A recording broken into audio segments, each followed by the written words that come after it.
लीजिए क्या पूछा जा रहा है, देखिए पूछा जा रहा है किसके नेतृत्व में 25 अप्रैल 1934 को कटराथल में आयोजित विशाल महिला सम्मेलन में हजारों महिलाओं ने भाग लिया था।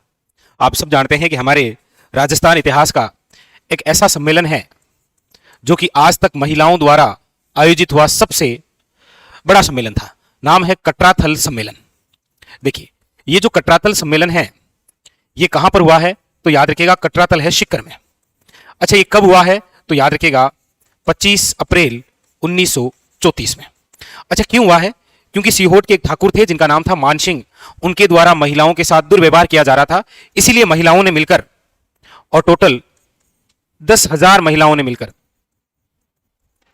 10,000 महिलाओं ने मिलकर एक सम्मेलन का आयोजन किया किशोरी देवी के निर्देशन में।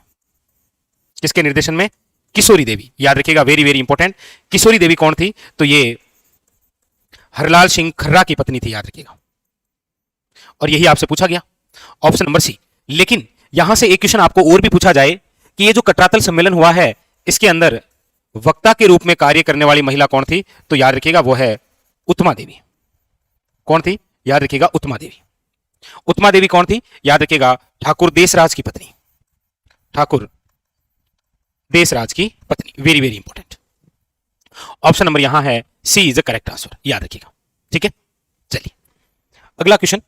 अगला है जेल में अन्याय के खिलाफ भूख हड़ताल के कारण मारवाड़ लोक परिषद के किस नेता की मृत्यु 19 जून 1942 को हुई थी? देखिए दो बातें हमारे सामने आई। एक तो डेट है 19 जून 1942 और एक वजह है भूख हड़ताल। भूख हड़ताल के कारण ऐसे कौन से मारवाड़ लोक परिषद के सदस्य थे जिनकी मृत्यु हुई थी? तो देखिए भूख हड़ताल के कारण जिनकी मृत्यु हुई उनका नाम है बाल मुकुंद बिस्सा। और ये जो बाल मुकुंद बिस्सा है इनकी जो जन्मस्थली है वो है आपके पीलवा गांव। कौन सा गांव है? पीलवा गांव। याद रखिएगा बाल मुकुंद बिस्सा को कहा जाता है राजस्थान का जतिन दास। जतिन दास एक भारतीय क्रांतिकारी जिनकी मृत्यु भी भूख हड़ताल से ही हुई थी, उससे तुलना की गई है बाल मुकुंद बिस्सा की, क्योंकि इनकी मृत्यु भी भूख हड़ताल से ही हुई है और वो भी जेल में रहते हुए। तो यहां पर ऑप्शन नंबर जो है वो हो जाएगा डी इज करेक्ट आंसर। बाल मुकुंद बिस्सा राजस्थान के जतिन दास कहलाते हैं। इनका जन्म हुआ है पीलवा गांव में। पीलवा गांव जो कि डीडवाना में आता है, डीडवाना कुचामन जिले में। याद रखिएगा नागौर के अंदर बाल मुकुंद बिस्सा द्वारा ही गांधी आश्रम की स्थापना की गई थी, गांधी आश्रम की। तो यहां पर ऑप्शन नंबर हो जाएगा डी इज करेक्ट आंसर, बाल मुकुंद बिस्सा। भूख हड़ताल की वजह से हुई, सागरमल गोपा की भूख हड़ताल की वजह से मृत्यु नहीं हुई, उनको तो केरोसिन डालकर जिंदा जला दिया गया था। अगला है जैसलमेर का। ये लीजिए जैसलमेर का गुंडा राज पुस्तक के लेखक निम्न में से कौन थे? देखिए 3 पुस्तकें हैं। एक तो है जैसलमेर का गुंडा राज, एक है आजादी के दीवाने और एक है रघुनाथ सिंह का मुकदमा। रघुनाथ सिंह का मुकदमा। याद रखिएगा ये जो तीनों पुस्तकें हैं ये जिनके द्वारा लिखी गई है वो व्यक्ति है सागरमल गोपा। सागरमल गोपा जिनका संबंध राजस्थान के जिस जिले से है वो जिला है आपके कौन सा? जैसलमेर। याद रखिएगा इनको जेल के अंदर केरोसिन डालकर जिंदा जला दिया गया था, केरोसिन डालकर जला दिया। यह घटना है 3 अप्रैल 1946 की। अगले दिन यानी कि 4 अप्रैल को इनकी मृत्यु हो गई थी। याद रखिएगा सागरमल गोपा द्वारा लिखी गई है जैसलमेर का गुंडाराज, आजादी के दीवाने और रघुनाथ सिंह का मुकदमा। अगला है ताड़ना मोरबंदिया विवाह निम्न में से किस जनजाति से संबंधित है? देखिए मोरबंदिया, ताड़ना, मलेबो, खेवणों, ये सब के सब विवाह के प्रकार हैं अलग अलग प्रकार से। और ये जो विवाह के प्रकार हैं ये जिस जनजाति में प्रचलित है वो जनजाति है ग्रासिया। याद रखिएगा कौन सी है? ग्रासिया। ग्रासिया जनजाति जो है वो हमारे राजस्थान में सर्वाधिक जिस जिले में है वो जिला कौन सा है? याद रखिएगा सिरोही। और ग्रासिया जनजाति जो है याद रखिएगा राज्य की तीसरी सबसे बड़ी जनजाति है, तीसरी सबसे बड़ी जनजाति। तीसरी सबसे बड़ी जनजाति है कौन सी? ग्रासिया। याद रखिएगा, इनकी जो पवित्र झील है जहां पर ये अपने बुजुर्गों की अस्थियों का विसर्जन करते हैं वो नक्की झील है। इनसे संबंधित अक्सर क्वेश्चन बनता है कि राजस्थान के आबू क्षेत्र में या आबू या भाकर प्रदेश में कौन सी जनजाति पाई जाती है? याद रखिएगा, ग्रासिया। ठीक है, very very important. Option number हो जाएगा यहां D is a correct answer. अगला अगला है निम्नलिखित में से बौद्ध धर्म से संबंधित पुरातात्विक अवशेष कहां मिलते हैं? यानी कि हमारे राजस्थान के अंदर बौद्ध धर्म से संबंधित पुरातात्विक जो अवशेष हैं वो कहां मिलते हैं? देखिए, बौद्ध धर्म से संबंधित बात है यहां। आपको पता होगा, पर्यटन की दृष्टि से बढ़ावा देने के लिए बौद्ध धर्म से संबंधित हमारे राजस्थान में एक सर्किट विकसित किया गया है जिसका नाम है बुद्धा सर्किट। पर्यटन की दृष्टि से बढ़ावा देने, और इस बुद्धा सर्किट के अंदर हमारे राजस्थान के 2 स्थल हैं जहां से हमें बौद्ध धर्म के अवशेष मिलते हैं। एक तो है आपके याद रखिएगा बेराट, बेराट जिसका प्राचीन नाम था विराटनगर, विराटनगर, वर्तमान ये कोटपुतली में है। और दूसरा जो स्थान है वो है याद रखिएगा कोलवी की गुफाएं, और कोलवी की जो गुफाएं हैं वो है झालावाड़ में। तो 2 ही ऐसे स्थल हैं जो कि आपके किस में शामिल हैं? बुद्धा सर्किट में, क्योंकि बुद्धा सर्किट जो है वो बौद्ध धर्म से संबंधित है। ठीक है, याद रखिएगा। ये जो कोलवी की गुफाएं है ना, इसे तो याद रखिएगा राजस्थान में बोलती हुई गुफाएं कहते हैं। बोलती हुई गुफाओं के साथ याद रखिएगा इन्हें कहा जाता है राजस्थान की अजंताएं। और बेराट से तो आप सब जानते हैं कि हमें एक स्वर्ण मंजूषा भी मिली है जिसके अंदर गौतम बुद्ध की अस्थियां थी। और इसके अलावा बेराट से हमें बौद्ध स्तूप की भी जानकारी मिली है, बौद्ध विहार की भी जानकारी मिली है, यहां तक कि बौद्ध मठ की भी जानकारी मिली है। ठीक है, और यहां से तो एक अभिलेख भी मिला है भाब्रू, जिसके अंदर सम्राट अशोक के बौद्ध धर्म के बारे में जानकारी मिलती है। ठीक है, याद रखिएगा। बोलती हुई गुफाएं इसीलिए कहा जाता है क्योंकि इस गुफा में आप जाएंगे तो चित्र इस प्रकार से बने हुए हैं कि ऐसा लगेगा जैसे बोल उठेंगे। ठीक है, तो यहां पर ऑप्शन नंबर जो है वो हो जाएगा ए इज द करेक्ट आंसर। याद रखिएगा, ये जो बेराट है, ये जो विराट है, ये मत्स्य जनपद की राजधानी थी। मत्स्य जनपद की राजधानी, जो टोटल 16 महाजनपद है ना, उसमें एक ये भी है। और ये जो बेराट है ये कौन सी नदी के किनारे? याद रखिएगा, बाणगंगा नदी के किनारे। और यहां से तो हमें महाभारत की भी जानकारी मिलती है। ये बाणगंगा जिसे अर्जुन की गंगा कहा जाता है। ठीक है, चलिए चलिए अगला है वेली किशन रुक्मणीरी के रचयिता किस शासक के दरबारी कवि थे? देखिए, यहां पर डायरेक्ट पूछा नहीं है, यहां पर घुमा कर पूछा है। यह कह रहा है कि एक रचना है जिसका नाम है वेली किशन रुक्मणीरी। देखिए, ये जो वेली किशन रुक्मणीरी है ना रचना, वेली किशन रुक्मणीरी, इसके जो लेखक हैं वो तो है याद रखिएगा पृथ्वीराज राठौड़। कौन है? पृथ्वीराज राठौड़। और ये जो पृथ्वीराज राठौड़ है ये बीकानेर के राजकुमार हैं। याद रखिएगा, राजा नहीं है, ये बीकानेर के राजकुमार हैं। बीकानेर के राजकुमार हैं। और याद रखिएगा किसके दरबारी हैं? ये अकबर के दरबारी हैं। अकबर के 9 रत्नों में शामिल नहीं है, बट अकबर के दरबारी है, याद रखिएगा। और ये जो वेली किशन रुक्मणीरी है, याद रखिएगा इसे 5वां वेद एंड 19वां पुराण कहा गया है। 5वां वेद और 19वां पुराण जिस व्यक्ति ने कहा है उसका नाम है दुर्शा आडा, दुर्शा आडा। जबकि कर्नल जेम्स टोड ने तो इस पुस्तक को कहा है 10,000 घोड़ों का बल, 10,000 घोड़ों का बल बताया है। लेकिन कभी पूछ लिया जाए आपको कि वेली किशन रुक्मणी नामक ग्रंथ को प्रकाश में लाने का श्रेय किसे दिया जाता है? प्रकाश में लाने का श्रेय, तो याद रखिएगा इस ग्रंथ को प्रकाश में लाने का श्रेय जिस व्यक्ति को है वो है आपके एलपी टेशिटोरी, लुईज पियो टेशिटोरी या टेशिटोरी, एक ही बात है। तो यहां पर आपसे पूछा गया था कि जो वेली किशन रुक्मणीरी है इसके जो रचयिता है वो किस शासक के दरबारी हैं? तो याद रखिएगा अकबर के। ठीक है, वेरी वेरी इंपॉर्टेंट, याद रखिएगा। हाँ, प्रकाश में लाने वाले थे एलपी टेशिटोरी। ठीक है, तो 5वां वेद और 19वां पुराण भी जरूर ध्यान रखिएगा आप। अगला क्वेश्चन है इलाने देनी आपनी और हालरिए हुलराई पूत सिखावे पालनेर मरण बड़ाई माई। इलाने देनी आपनी यानी कि हमारी जो भूमि है वो हमें किसी को नहीं देनी है। वैसे यहां पूछा क्या जा रहा है, एक ये जो पंक्ति है ये किस ग्रंथ से ली गई है, यह आपसे पूछा जा रहा है। देखिए 1857 क्रांति के समय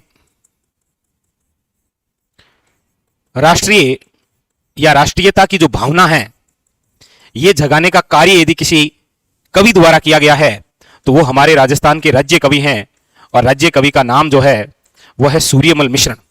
सूर्यमल मिश्रण ने बहुत प्रसिद्ध प्रसिद्ध रचनाएं की है, जिसके अंदर इनकी पहली रचना है राम रंजाट, इनकी रचना है बलवंत विलास, इनकी रचना है वंश भास्कर, इनकी रचना है वीर सतसई।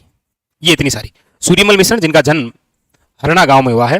हरना गांव आप सब जानते ही हैं, बूंदी में। लेकिन यहां पूछा यह गया है कि ये जो पंक्ति है इला ने देनी आपनी हालरी हुलराई, ये निम्न में से किस ग्रंथ से ली गई है? तो आपको याद रखना है ये ग्रंथ है वीर सतसई। कौन सा है? वीर सतसई। ये जो सूर्यमल मिश्रण है, चलिए आप कमेंट करके बताइए किसके दरबारी थे? ये किसके दरबारी थे?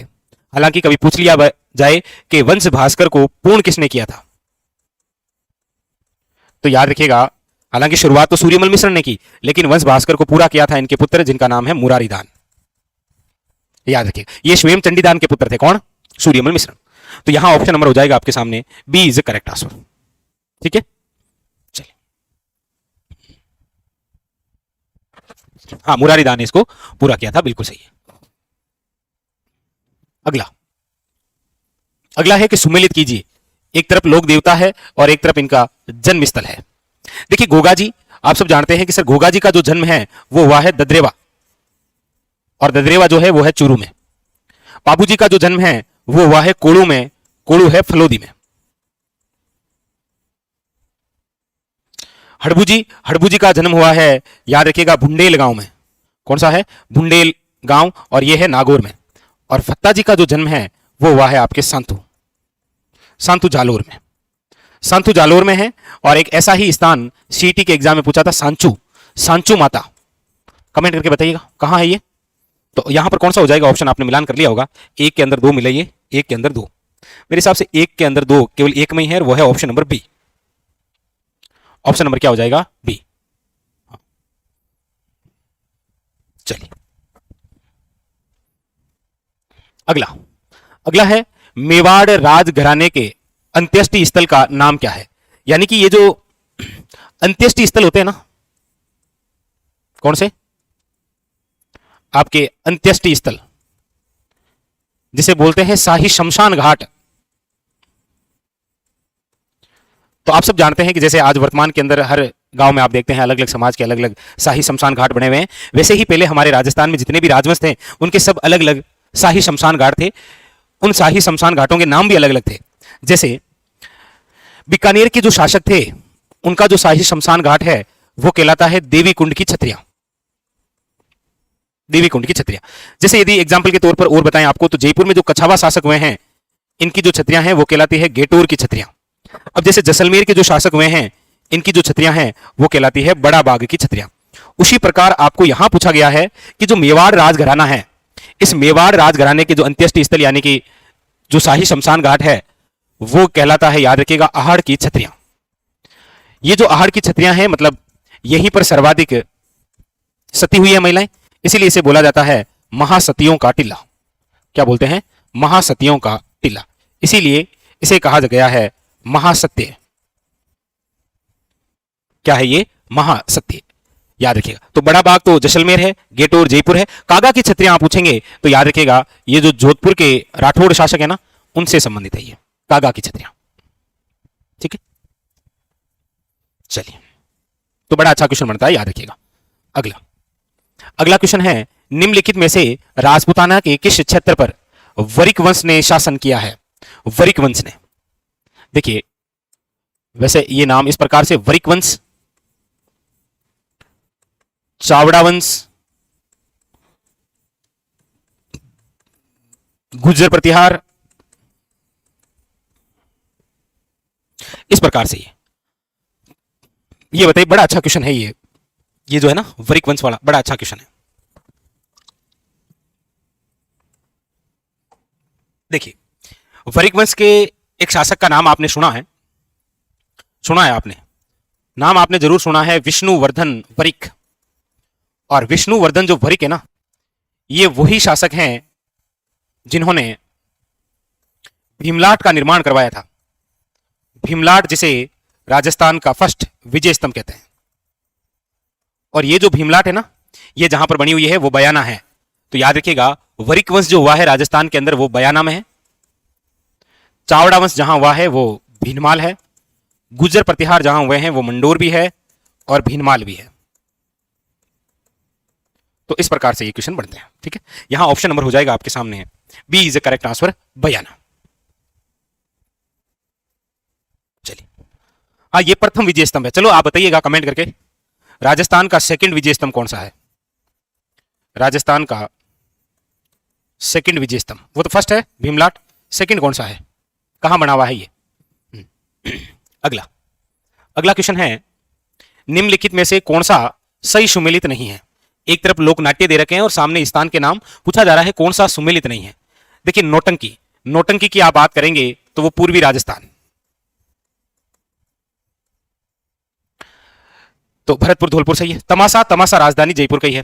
रम्मत, रम्मत की शुरुआत जैसलमेर से हुई, प्रसिद्ध रम्मत बीकानेर की है, ये भी सही है। लेकिन यहां पर एक शब्द दे रखा है तुरा कलंगी। देखिए, ये जो तुरा कलंगी ख्याल है ना, तुरा जिसका अर्थ होता है शिव, कलंगी जिसका अर्थ होता है पार्वती। आज से 400 वर्ष पूर्व ये लोकनाट्य की शुरुआत हुई थी और हमारे राजस्थान में ये जहां का प्रसिद्ध है वो है निम्बाहेड़ा है, घोसुंडा क्षेत्र है, यह है चित्तौड़गढ़ में। चित्तौड़गढ़ जो क्षेत्र है वो आता है आपके मेवाड़ में। तो यहां पर आपको पता हो तो दे रखा है मारवाड़, जबकि है ये मेवाड़। ठीक है, ऑप्शन नंबर जो है वो हो जाएगा सी इज करेक्ट आंसर, याद रखिएगा। ठीक है, हाँ ये एक ऐसा लोकनाट्य है जिसके अंदर हिंदू व मुस्लिम दोनों कलाकार होते हैं। इसीलिए तो आपने पढ़ा है कि ये जो तुरा कलंगी ख्याल है इसे सांप्रदायिक सद्भावना का प्रतीक माना गया है। सांप्रदायिक सद्भावना का प्रतीक, जैसे सांप्रदायिक सद्भावना का प्रतीक जिस जिले को कहते हैं वो अजमेर है ना, उसी प्रकार ये ख्याल भी है। ठीक है, ऑप्शन नंबर सी। अगला लीजिए, अगला है ओगणिया, अंगूठिया, सुरलिया आभूषण पहने जाते हैं सिर पर, कलाई पर, कानों में या फिर पैरों में। बड़ा यूनिक है, बताइए बताइएगा। बहुत ही अच्छे शब्द हैं ये, ओगनिया, अंगूठिया और सुरलिया। आप सब जानते हैं प्रत्येक दिन हम एक क्वेश्चन आभूषण से लेते हैं क्योंकि आपके एग्जाम में भी आएगा। याद रखिएगा, ये कानों के आभूषण है। ठीक है, जैसे एक प्रसिद्ध आपके ये भी है, मेमंद कहां का आभूषण है बताइएगा। बाकी हम नेवरी, नोगरी, चूम, चौंप इन सब की बातें करते हैं। हाँ बताइए, मेमंद कहां का आभूषण है? अगला क्वेश्चन देखिए, अगला है आभानेरी और राजौरगढ़ के कलात्मक जो वैभव है वो किस काल से संबंधित है? देखिए, एक तो शब्द दे रखा है आभानेरी, एक शब्द दिया है राजौरगढ़। देखिए, राजौरगढ़ है कहां पर तो याद रखिएगा अलवर, आभानेरी कहां पर है तो याद रखिएगा दौसा। पूछा यह जा रहा है कि यहां पर जो कलात्मक वैभव है वो किस काल से संबंधित है। जैसे आप अक्सर पढ़ते होंगे कि आभानेरी के अंदर आपके विश्व की प्रसिद्ध क्या है, चांद बावड़ी, और इसी चांद बावड़ी के पास में आपको पता हो तो एक मंदिर बना हुआ है हर्षद माता का, और ये जो हर्षद माता का मंदिर है यह है प्रतिहार कालीन। इसी प्रकार राजौरगढ़ का जो अभिलेख है वो भी जिसके बारे में जानकारी देता है वो है प्रतिहार, यानी कि ये किस काल से संबंधित है तो गुर्जर प्रतिहार। जैसे ओशिया के मंदिर भी हैं वो प्रतिहार कालीन है, ओशिया के मंदिर ये भी प्रतिहार कालीन है। जैसे किराड़ू का सोमेश्वर मंदिर प्रतिहार कालीन है, जगत अंबिका माता का मंदिर प्रतिहार कालीन है, गोठ मांगलो जो ददी माता का मंदिर है वो भी प्रतिहार कालीन ही है।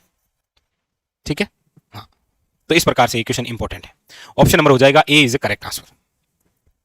हाँ, ओशिया जोधपुर ग्रामीण में है। अगला है हमीर हट नामक ग्रंथ किसने लिखा था?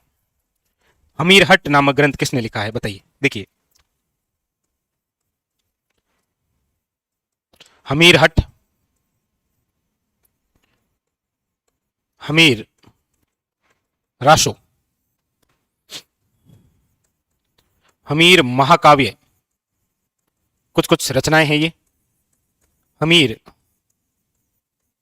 मद मर्दन, ये किनके द्वारा रचित है? देखिए, हमीर हट की यदि हम बात करें तो ये तो है आपके चंद्रशेखर की, हट तो है चंद्रशेखर की, हमीर रासों की बात करते हैं तो ये जोधराज द्वारा रचित भी है और एक शारंगधर द्वारा भी रचित है। अलग अलग कालखंड में लिखी हुई है, ये अलग अलग समय में। हमीर महाकाव्य के जो लेखक हैं वो है नयन चंद्र सूरी। हमीर मर्द मर्दन के जो लेखक हैं वो है जयसिंह सूरी, जयसिंह सूरी। तो यहां पर जो ऑप्शन नंबर है वो हो जाएगा आपके सामने, बी इज करेक्ट आंसर। याद रखिएगा चंद्रशेखर, ठीक है। याद रखिएगा चंद्रशेखर, ठीक है। चलिए अगला, अगला है निम्नलिखित युद्धों में से उनके लड़े जाने के वर्ष के अनुसार पहले से आखिरी तक सही क्रम चुनिए। देखिए आजकल युद्धों से जब क्वेश्चन आते हैं ना तो इसी प्रकार से आते हैं कि 4 युद्ध दे देते हैं और कह देता है क्रम के अनुसार जमाओ, तो जमाओ इनको। देखिए सबसे पहले 1 नंबर दे रखा है गागरोन का युद्ध। देखिए गागरोन युद्ध वैसे आप जानते ही हैं कि सांगा और महमूद खिलजी सेकंड के मध्य हुआ था 1519 में। फिर है सारंगपुर का युद्ध। सारंगपुर का जो युद्ध है ये तो आपको पता ही है, कुंभा और महमूद खिलजी फर्स्ट के मध्य 1437, ठीक है। फिर है बयाना। बयाना का जो युद्ध है ये लड़ा गया है आपके पता ही बाबर और सांगा की सेना के मध्य 16 फरवरी 1527। और फिर है मावली का युद्ध 1540। बताइए बताइए, अब तो क्रम जमा ही देंगे आप। देखिए सबसे पहले इनमें से जो हुआ है वो है सारंगपुर, सारंगपुर 2 नंबर। फिर इसके बाद में जो हुआ है वो है गागरोन, गागरोन है 1 नंबर। इसके बाद में जो हुआ है वो है आपके सामने बयाना 3 नंबर। फिर है मावली 4 नंबर। तो 2134, 2134 ऑप्शन नंबर क्या है, B is a correct answer, ठीक है। हाँ मावली जो है ये महाराणा उदय सिंह द्वारा लड़ा गया युद्ध है ना, बनवीर मारा गया था ना इसी युद्ध में। तो ऑप्शन नंबर क्या हो जाएगा, बी। अगला है जनगणना 2011 के अनुसार राजस्थान में किस जिले में ग्रामीण लिंगानुपात सबसे कम था। देखिए बात हो रही है लिंगानुपात। लिंगानुपात किसे कहते हैं, ऐसा भी क्वेश्चन आ रखा है और आजकल ऐसे क्वेश्चन पूछ लिए जाते हैं। लिंगानुपात, लिंगानुपात का मतलब होता है प्रति 1000 पुरुषों पर महिलाओं की संख्या, लिंगानुपात। अच्छा यहां पर जो लिंगानुपात है वो 2011 के अनुसार पूछ रहा है। 2011 के अनुसार यदि राजस्थान का लिंगानुपात हम देखें तो वह है 928। लेकिन यहां पर क्वेश्चन को थोड़ा और टेढ़ा कर दिया। यहां पूछा जा रहा है ग्रामीण, तो आप कहेंगे सर 933। शहरी पूछे तो 914। लेकिन इस क्वेश्चन को और टेढ़ा पूछ लिया है कि ग्रामीण में सर्वाधिक तो किस जिले की है। याद रखिएगा ग्रामीण लिंगानुपात है पाली 1003। आप कहेंगे सर न्यूनतम, तो न्यूनतम ग्रामीण लिंगानुपात जिस जिले का है वह है धौलपुर 841।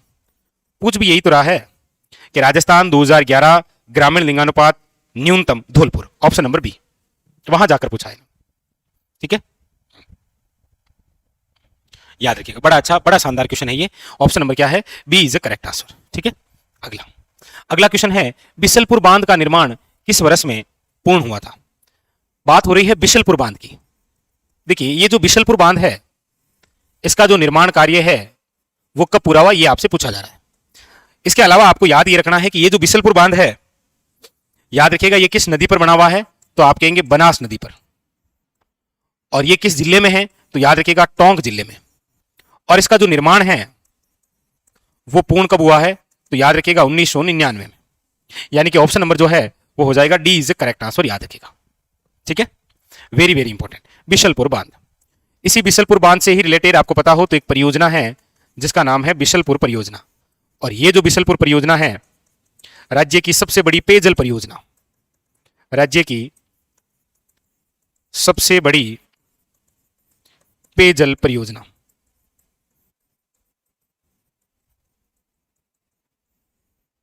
ऑप्शन नंबर जो है वो हो जाएगा आपके सामने D is the correct answer, ठीक है।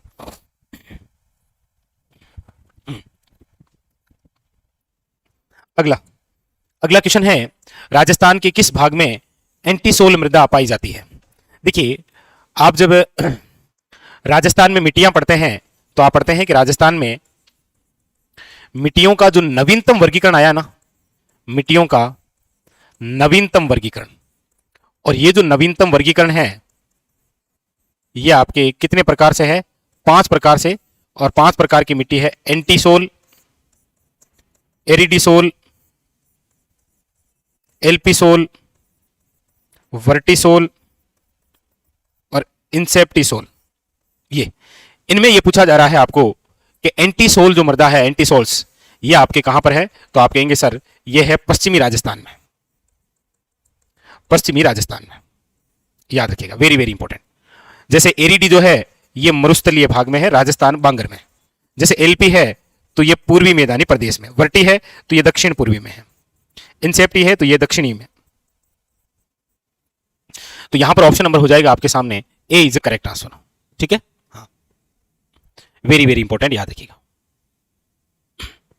चलिए, option number A is the correct answer. अगला देखिए, अगला है कोपेन के जलवायु वर्गीकरण के अनुसार डूंगरपुर और बांसवाड़ा जिलों में किस प्रकार की जलवायु पाई जाती है? देखिए यहां पर जो चर्चा है वो है कोपेन, कोपेन के अनुसार। देखिए कोपेन के अनुसार यदि हम बात करते हैं तो देखिए सबसे पहले तो कोपेन ने जो वर्गीकरण दिया है ना उसका आधार है वनस्पति, याद रखिएगा। और कोपेन ने प्रकार भी 4 बताए हैं, 4 प्रकार कौन कौन से? तो देखो BWHW, BSHW, CWG और AW, यानी कि उत्तर पश्चिम, अरावली के पश्चिमी भाग में, अरावली के पूर्वी और मैदानी भाग में, और यह है आपके राजस्थान के दक्षिण और दक्षिण पूर्वी में। आप सब जानते हैं कि डूंगरपुर और बांसवाड़ा जो है वो किस में आते हैं? AW में। ऑप्शन नंबर है D is correct answer. Question आएगा एग्जाम में, कोई डाउट ही नहीं है कोपेन से, बट जब आप पढ़े तो इसकी लोकेशन जरूर याद रखें, लोकेशन से क्वेश्चन हो जाएगा। अच्छा, जैसे आप वनस्पति की बात कर रहे हैं तो देखो BWHW के अंदर जो वनस्पति है वो है जीरोफाइटस, BSHW के अंदर जो है वो है स्टेपी प्रकार की वनस्पति, CWG के अंदर है सघन व मिश्रित पतझड़, AW के अंदर है सवाना प्रकार की वनस्पति।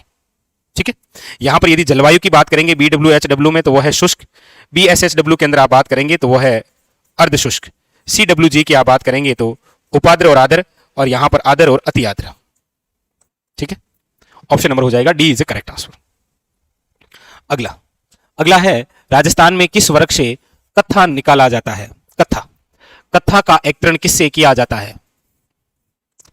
ऑप्शन है खेजड़ी। देखिए खेजड़ी तो आप सब जानते हैं राज्य वृक्ष है हमारा, और जितनी चर्चा करें उतनी कम है। प्लस आप सब जानते हैं द फ्लेम ऑफ फॉरेस्ट, यानी कि जंगल की आग है, ये तो वन की ज्वाला। पूछा गया कत्था किससे निकाला जाता है? याद रखिएगा खेर से। और धोक, याद रखिएगा राज्य में सर्वाधिक वृक्ष कौन से हैं? धोक, राज्य में सर्वाधिक पाए जाते हैं धोक वन। वेरी वेरी इंपॉर्टेंट, याद रखिएगा। ऑप्शन नंबर है यहां पर सी इज करेक्ट आंसर। और ये जो खेर वृक्ष से कत्था एक्तन करती है ना, ये जाति है कथोड़ी, याद रखिएगा। कथोड़ी जनजाति द्वारा कत्था का एक्तन जिसे किया जाता है वो है खेर वृक्ष। ठीक है, चलिए अगला, अगला है राजस्थान में ऑयल रिफाइनरी की स्थापना कहां की जा रही है? देखिए रिफाइनरी की हम बात करते हैं तो 2 क्वेश्चन सीटी के एग्जामों में बड़े गुंजे थे। एक बार तो पूछा गया था जैतून रिफाइनरी, और एक पूछा गया है ऑयल रिफाइनरी। देखिए जैतून जो रिफाइनरी है वो तो है लूणकरणसर, लूणकरणसर बीकानेर। और जो ऑयल रिफाइनरी है ना ये है आपके पंचभद्रा, पंचभद्रा आप जानते ही हैं बालोतरा में, हालांकि पहले ये बाड़मेर में था। ठीक है, तो अब जो राइट आंसर है वो हो जाएगा डी, बालोतरा।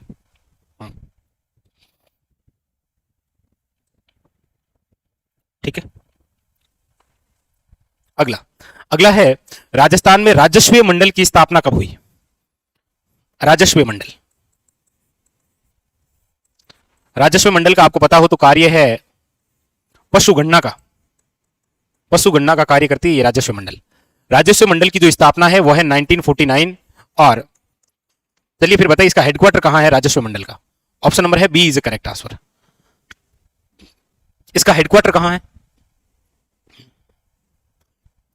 अगला, अगला है HPCL, Rajasthan refinery limited, Hindustan petroleum corporation limited, HPCL एवं राजस्थान सरकार के मध्य कितनी इक्विटी भागीदारी का संयुक्त उपक्रम है? देखिए, आप सब जानते हैं कि हमारे राजस्थान में जो पंचभद्रा रिफाइनरी है ना, पंचभद्रा रिफाइनरी, याद रखिएगा, बहुत अच्छा क्वेश्चन है ये। राजस्थान की तो पहली है, राज्य की तो फर्स्ट है, लेकिन याद रखिएगा देश की 26वीं है ये, देश की 26वीं रिफाइनरी। लेकिन जब तेल उत्पादन यानी कि क्रूड ऑयल उत्पादन की बात आती है ना, तो देश के अंदर राजस्थान का दूसरा स्थान है, 20% योगदान। ये जो पंचभद्रा रिफाइनरी है बालोतरा जिले के अंदर, इसका वित्त पोषित जो है वो है आपके HPCL, Hindustan petroleum corporation limited, और सामने है राजस्थान सरकार। पूछा यही जा रहा है कितना कितना भाग है। तो देखिए HPCL का तो है 74 और राज्य सरकार का है 26। ऑप्शन नंबर जो है वो है D is the correct answer. बिल्कुल 2018 के अंदर इस रिफाइनरी का उद्घाटन किया गया था और इसकी जो क्षमता है वो 9 MMT मानी गई। ठीक है, तो ऑप्शन नंबर क्या हो जाएगा? D is the correct answer, याद रखिएगा। चलिए अगला देखिए, अगला है राजस्थान में मक्का की खेती के प्रमुख जिले कौन से हैं? देखिए बात हो रही है मक्का की। सबसे पहली बात तो यह है कि मक्का उत्पादन के लिए किस प्रकार की मिट्टी चाहिए? तो आप कहेंगे सर लाल चिकनी मिट्टी या लाल लोमी मिट्टी, या इसे आप रेड लोम बोल सकते हैं, ये मिट्टी चाहिए। ये मिट्टी हमारे राजस्थान के दक्षिणी भाग में है, राज्य के दक्षिणी भाग में। और मक्का की दो किस्में भी जरूर याद रखिए, मतलब RSS बोर्ड तो प्रसिद्ध क्वेश्चन है, बट आपके एग्जाम के लिए भी इंपॉर्टेंट है ये। माही धवल और माही कंचन, ये दो मक्का की क्या है? किस्में हैं। आप मेरे हिसाब से समझ गए होंगे कि मक्का का जो उत्पादन है वो यहां option number B is correct answer है, चित्तौड़गढ़, उदयपुर, बांसवाड़ा। ठीक है, इन क्षेत्रों में बिल्कुल सही है, ऑप्शन नंबर यहां बी इज करेक्ट आंसर। अगला क्वेश्चन है कि राजस्थान खादी व ग्राम उद्योग बोर्ड द्वारा खादी प्लाज्मा का निर्माण कहां किया जाएगा? देखिए सबसे पहले तो यहां पर एक बोर्ड दे रखा है, राजस्थान खादी वे ग्राम उद्योग बोर्ड। राजस्थान खादी या ग्राम उद्योग जो बोर्ड है, इसकी स्थापना हुई है 1955 में, और इसका जो हेडक्वार्टर है ना, ये भी है आपके जयपुर में। पूछा यह जा रहा है कि इसी बोर्ड द्वारा खादी जो प्लाज्मा है ये कहां स्थापित किया? तो याद रखिएगा जयपुर। कहां पर है? ये भी जयपुर के अंदर। इसके अलावा आपको कभी पूछा जाए कि राजस्थान में खादी पर जो है ये सर्वाधिक छूट किस तिथि को या किस तारीख को मिलती है? सर्वाधिक छूट, खादी के कपड़े वपड़े खरीदते हैं ना, तो सर्वाधिक छूट कब मिलती है ये भी बताइए। ये भी एक क्वेश्चन पूछा गया, बड़ा अच्छा क्वेश्चन है ये भी। तो यहां पर ऑप्शन नंबर जो है वो हो जाएगा आपके सामने बी इज करेक्ट आंसर, आपके जयपुर। ठीक है,